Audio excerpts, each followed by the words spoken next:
Alô você, estou aqui para continuar com a nossa aula.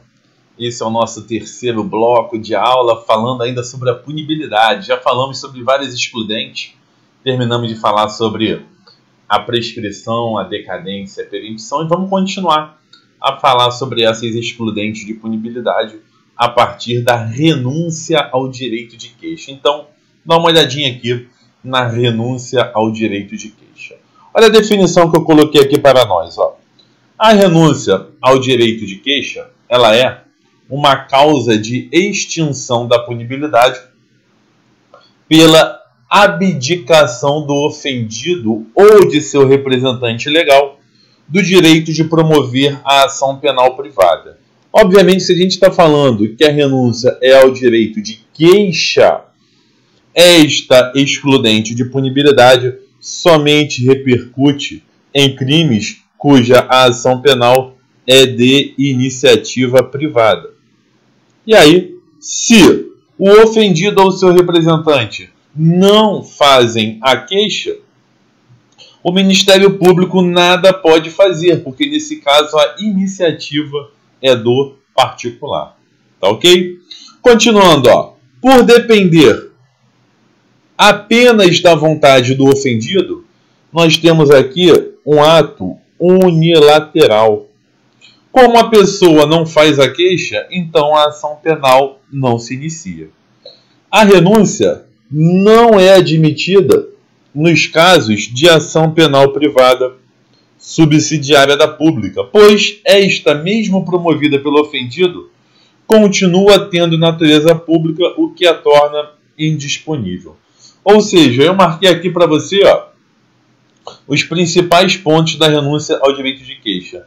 Só incide em crimes de ação penal privada, é um ato unilateral, depende apenas do ofendido, e ela não é admitida nos crimes de ação penal privada subsidiária, somente nos crimes de ação penal privada comum.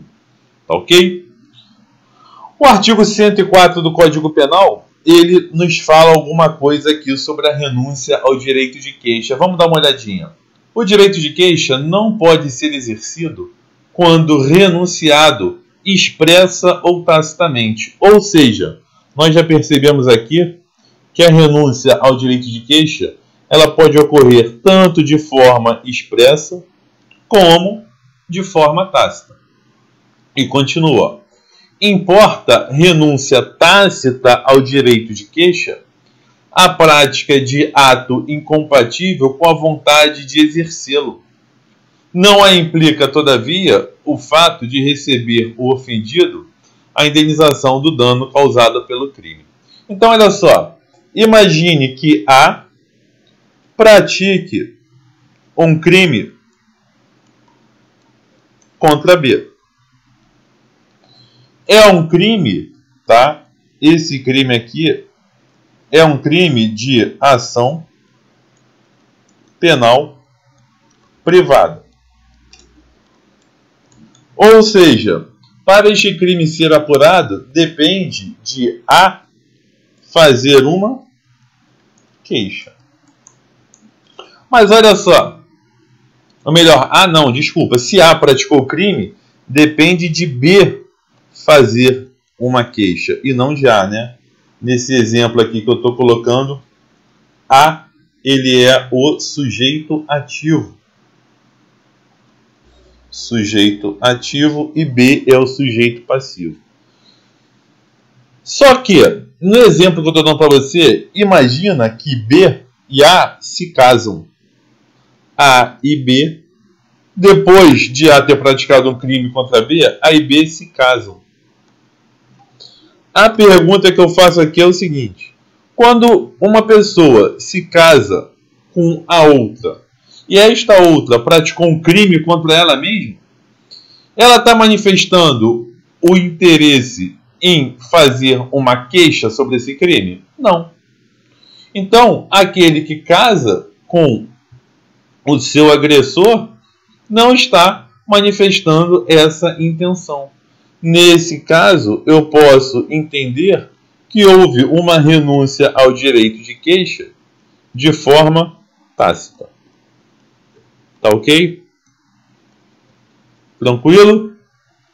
Então lembre que a renúncia ao direito de queixa pode ser tanto de forma expressa, quando coloca lá no papel, ou então de forma tácita. Aqui eu coloquei um exemplo para a gente. Além da renúncia ao direito de queixa, nós temos aqui o perdão aceito nos crimes de ação penal exclusivamente privada. Então, novamente, a renúncia ao direito de queixa e o perdão somente ocorrem em crimes de ação penal privada. E continua. É um ato pelo qual, iniciada a ação penal exclusivamente privada, o ofendido desiste de seu prosseguimento. O perdão, ele é bilateral, isto é, só produz efeitos se for aceito pelo querelado, que pode ter interesse em querer provar a sua inocência. Só pode ocorrer após a ação penal privada ter iniciado. E aí, os artigos 105 e 106 tratam desse assunto, lá do Código Penal. Veja bem, o que acontece? O que acontece? Se A move uma ação, A é a vítima, que move uma ação penal privada contra B, que é o ofensor. Nesse caso, aquele que move a ação penal, nós chamamos de querelante. É quem está movendo a ação penal. E o ofensor, que está tendo a ação penal movida contra si, é o querelado. Tá ok? Esses termos jurídicos aí você tem que saber. Querelante e querelado. Diante do que nós estamos vendo aqui, a vítima, que é o ofendido, ou seja, esse polo aqui da ação, ele pode promover, ou melhor, pode oferecer um perdão ao ofensor. Então, o ofendido perdoa o ofensor. Só que nesse caso, se houver o perdão, o ofensor precisa aceitar. Ou seja, este perdão aqui, ele pode ser aceito ou não. B, no exemplo que eu estou dando, pode aceitar ou não o perdão da vítima. Dicla, mas qual é o interesse que ele tem nisso? Veja bem, B pode saber, não, eu sou inocente, eu tenho prova de que eu sou inocente. A está movendo uma ação penal contra mim injustamente e eu ainda vou pedir uma indenização para A no final da ação penal. Então, nesse caso, eu não quero o seu perdão. Eu quero continuar com a ação penal. Ou seja, é uma hipótese em que B não aceitou.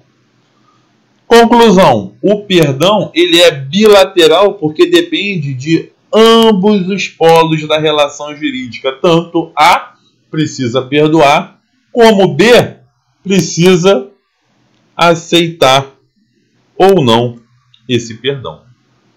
Tá ok? Outro ponto interessante, hein? O perdão do ofendido só pode ocorrer após a ação penal privada já ter se iniciado. Ou seja, se antes do início da ação penal,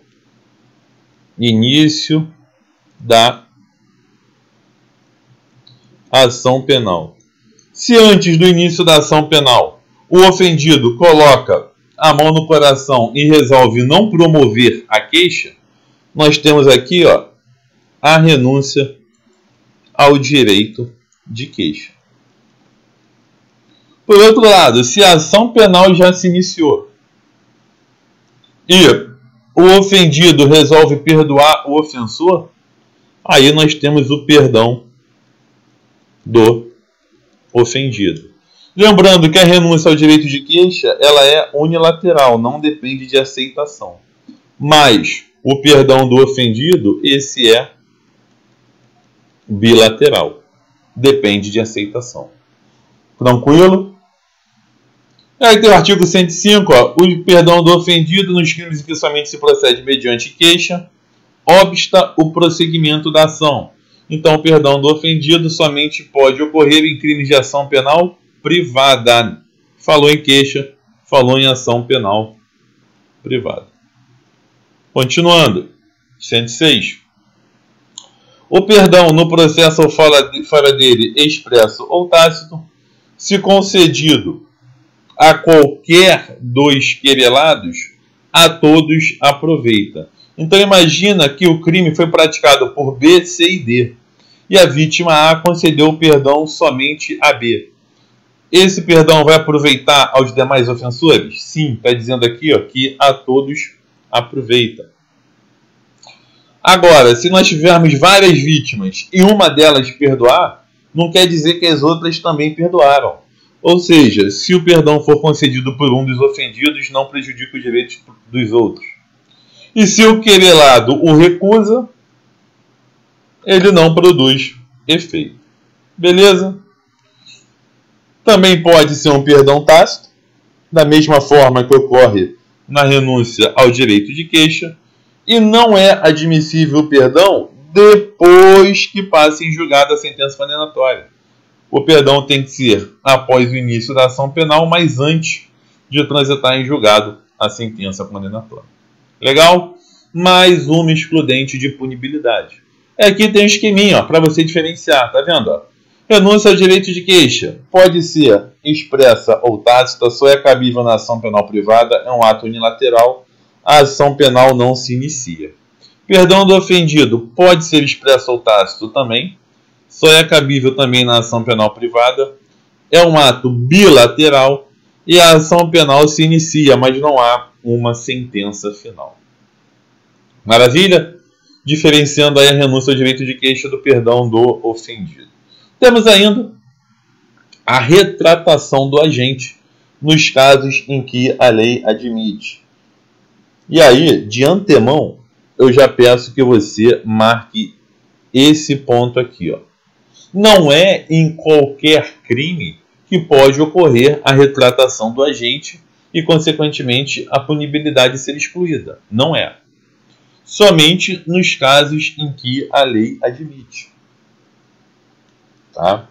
Por exemplo, nos crimes contra a honra, em especial a calúnia e a difamação, nós temos aqui uma previsão em lei em que a retratação faz com que a pessoa fique isenta de pena. Vai ser uma hipótese excludente de punibilidade aqui. E continua. No falso testemunho ou na falsa perícia, lá do artigo 342, nós também temos uma possibilidade de retratação do agente, falando com que o fato deixa de ser punível, ou seja, vai excluir aqui a punibilidade. Conclusão. No artigo 143 e no artigo 342 eu tenho dois exemplos de exclusão da punibilidade admitida em lei, dois exemplos de aplicação da retratação do agente. Maravilha? Adcler. E nos casos em que a lei nada menciona? Se a lei nada mencionar, nesse caso, não será possível, obviamente, a retratação do agente. Continuando aqui, temos o perdão judicial. O que é um perdão judicial? Finalizando a nossa lista de excludentes de punibilidade.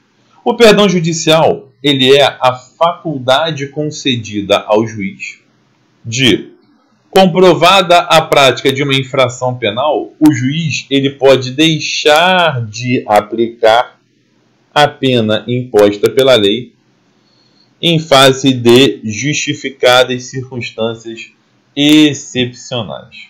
Vamos trabalhar isso melhor.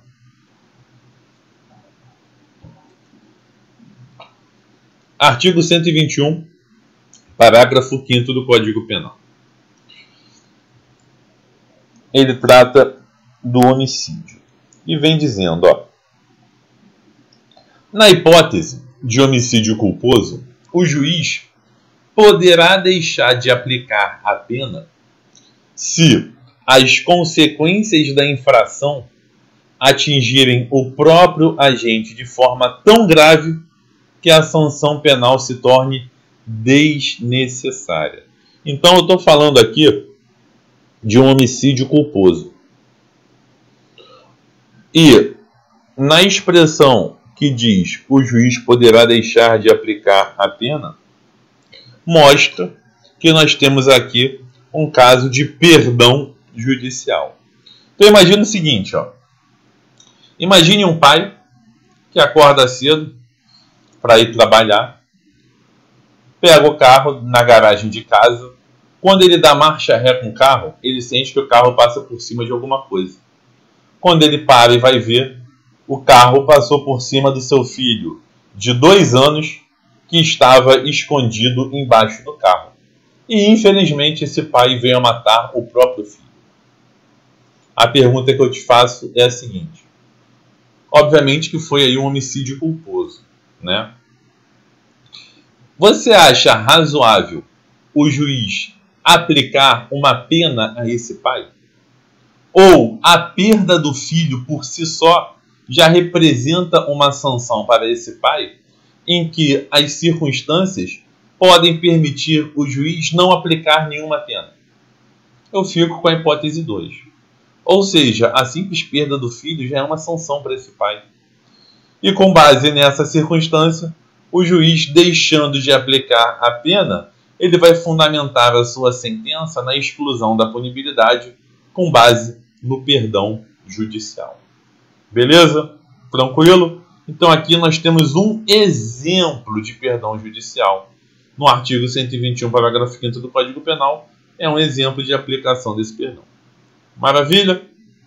Continuando, nós temos exercícios. Vamos lá. São 4 questõezinhas sobre excludente de punibilidade para você ver como que o assunto é cobrado na prova. Primeira, extingue-se a punibilidade do agente. Letra A, pela retroatividade da lei que diminui a pena? Não. A lei, ela tem que abolir o crime, né? Se a lei só diminui a pena, não vai haver a extinção da punibilidade. Está fora a letra A. B, pela superveniência de doença mental do autor do ilícito. Não, né? Não tem nada disso. Não falei sobre isso para você. Letra C, pela reparação do dano ou restituição da coisa objeto do ilícito em qualquer crime? Não. E outra coisa, a reparação do dano ou restituição da coisa, elas funcionam como hipótese de arrependimento posterior nos crimes praticados sem violência ou grave ameaça à pessoa. E, consequentemente, nesses crimes haverá uma redução da pena de 1/3 a 2/3. Letra D, pelo perdão do ofendido em qualquer crime? Não. Né? No perdão do ofendido tem que haver uma aceitação e não é em qualquer crime. Somente nos crimes de ação penal privada. Letra E, pelo perdão judicial nos casos previstos em lei. É o nosso gabarito, questão que caiu aí no ISS de São Luís do Maranhão. Gabarito, letra E. Mais uma. 34. De acordo com o Código Penal, não é causa de extinção da punibilidade. E aí vem, ó, a reparação do dano posterior à sentença irrecorrível no crime de peculato culposo. Aqui nós teremos uma hipótese sim, e já já eu vou falar sobre ela com você. Olha só, vamos no que a gente sabe, tá? A morte do agente exclui a punibilidade, a anistia exclui a punibilidade, a prescrição exclui a punibilidade e a retroatividade de lei, que não mais considera o fato como criminoso, que a gente já sabe que nós chamamos de abolitio criminis, também não é causa de extinção da punibilidade. Ou seja, o gabarito aqui é a letra A. Por exclusão, a gente já poderia matar, né? Mas eu vou te explicar, ó. Na próxima aula, nós vamos estudar os crimes contra a administração pública. Em especial, o peculato culposo. E aí, no peculato culposo, se houver uma reparação do dano, e esta reparação do dano ocorrer antes da sentença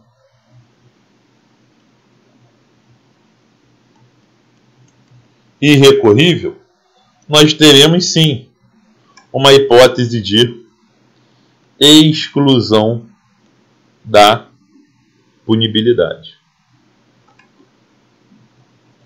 Isso está lá no artigo 312, parágrafo 3º do Código Penal. Por outro lado, se a reparação do dano no peculato culposo ocorrer depois da sentença irrecorrível, nós teremos aqui uma hipótese de diminuição da pena. Estou só antecipando para você, quando chegar no assunto crimes contra a administração pública, eu trato do assunto com mais detalhes, tá? Ou seja, qual foi o erro da alternativa A? Falar que a reparação do dano era posterior. Se a reparação do dano fosse anterior à sentença irrecorrível, aí também excluiria a punibilidade. Belezinha? Questão 35. Novamente, ó. O perdão judicial tem natureza jurídica de quê? Perdão judicial. Acabamos de ver, né, que o perdão judicial é uma causa extintiva da punibilidade. Não tem nada a ver com culpabilidade, não é um efeito da sentença penal, não tem nada a ver com desistência voluntária e não é um efeito civil da sentença penal. Ou seja, gabarito aí, letra B de bola. E fechando a nossa listinha de exercícios, nós temos uma questão um pouco mais rebuscada. Tem um conceito aí que eu vou apenas citar para você, porque não está no nosso edital, só para você entender a questão. Olha lá o que caiu aqui na questão 36. Constituem causas de extinção da punibilidade que se relacionam com a ação penal pública condicionada. Está falando só de ação penal pública condicionada. E aí pode ser condicionada à representação ou condicionada à requisição do ministro da Justiça. Qualquer uma das duas serve, tá? Qualquer uma das duas serve. Só que você vai lembrar agora comigo o seguinte, ó, vem para cá. Lá no artigo 107, no caput do artigo 107, nós tivemos, ó, morte do agente, anistia, essa zorra toda aí, né? Então, o que está limitado aqui? Nós temos limitação na decadência, temos limitação na perempção, Temos limitação na renúncia ao direito de queixa. Temos limitação no perdão aceito. E só, né, limitação que eu digo relacionada, obviamente, à ação penal. Por quê? Na decadência, a gente já sabe que a ação penal é privada. Na perempção, nós temos também a ação penal privada. Ah, Dicler, mas tem uma diferença? Tem uma diferença. Dá uma olhadinha aqui, ó, na diferença entre as duas. A decadência, ela se refere à ação penal privada e também à ação penal condicionada à representação. A perempção não. A perempção é só na ação penal privada. Então volta para lá, para a gente botar aqui, ó. Então decadência, ação penal privada e ação penal pública condicionada à representação. Esses outros dois aqui, o perdão aceito e a renúncia ao direito de queixa, como o próprio inciso 5º diz, somente excluem a punibilidade em crimes de ação penal privada. E se você reparar, a nossa questão, ela pede ação penal pública condicionada.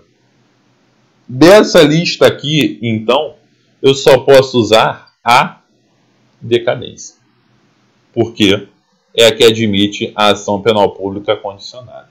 E as demais? As demais, não. Né? As demais, não. Vamos voltar lá para a questão, então? Voltando para a questão. Ó.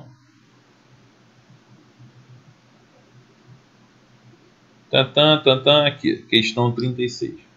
Então, eu sei que só a decadência daquelas excludentes que nós vimos admite a extinção da punibilidade nos crimes de ação penal pública condicionada. Então, se eu estou falando de decadência, eu tenho aqui a letra B, eu tenho a letra D e eu tenho a letra E. Ou seja, com essa brincadeira, eu excluí apenas as alternativas A e C. E aí, voltando para a nossa contextualização, você sabe que perempção é somente para ação penal privada e que perdão do ofendido também é somente para ação penal privada. Por exclusão, você chega no gabarito sendo a alternativa E. E aí você me pergunta, Dicler, o que é essa tal dessa composição homologada dos danos civis no GCRIM, no Juizado Especial Criminal? O que é isso? Veja bem,